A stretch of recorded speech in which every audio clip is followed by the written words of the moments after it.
Okay, YouTube, we're back with another video on this wide body installation. Got the wide body kit in, went ahead and done the painting of it individually off the car. The rest of the car has been scuffed for the pearl. So we painted each part individually and then installed it on the car.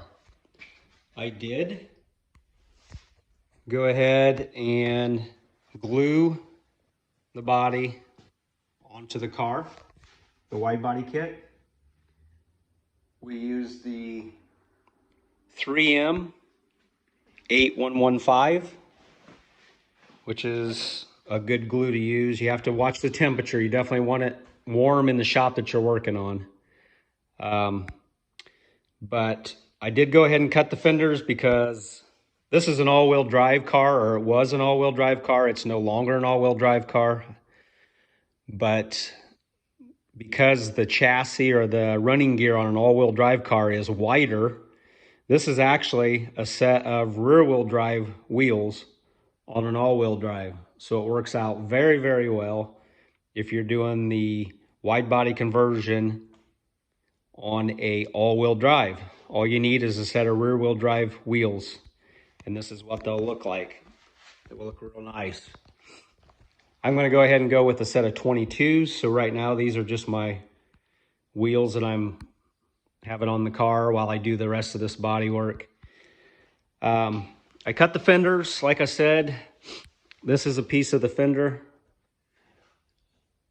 As you can see, it was from corner to corner. Cut the outer wheel well, or the outer body, and then the inner wheel well. So just imagine these were stacked on top of each other. What I did was I made a cut, real fine cut right here to separate the two. Then I made this cut, pulled this piece out, then I was left with this, and then I made this cut. And if you're only going to cut this much out, these two panels at this point up here where you did the cutting are right together. So it works out really well. What I did was I used some of the epoxy, or the 8115, and I don't know if you can see it or not, probably not.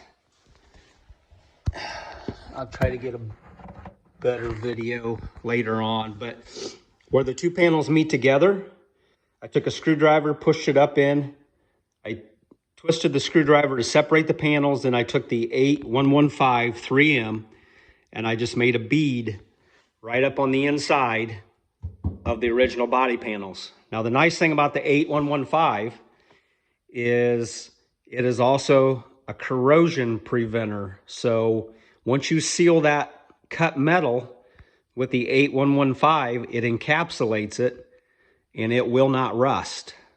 So that was a nice thing about using the 8115 to join those two panels back together.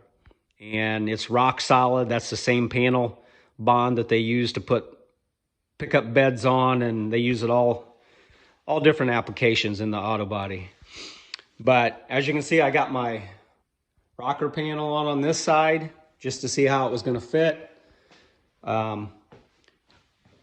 And I had a little ding up here that I took care of, and I had a couple back here I wasn't happy with. So what I'll do before I shoot the pearl on the car, I will shoot some base coat just on those primered spots.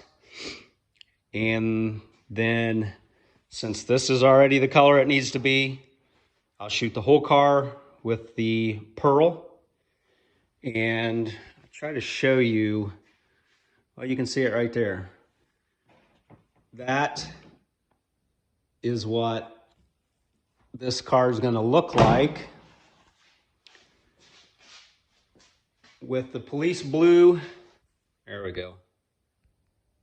Focus. That's the police blue with green ghost pearl on it. So it's going to look pretty awesome. That's what the whole car will look like.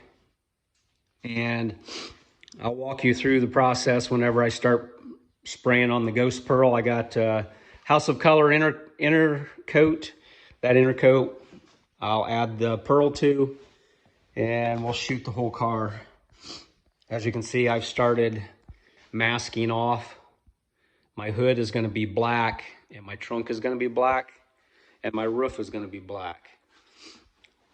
And so I've started masking off the areas where I'll paper, and then we'll go into get it into the shop to get it painted.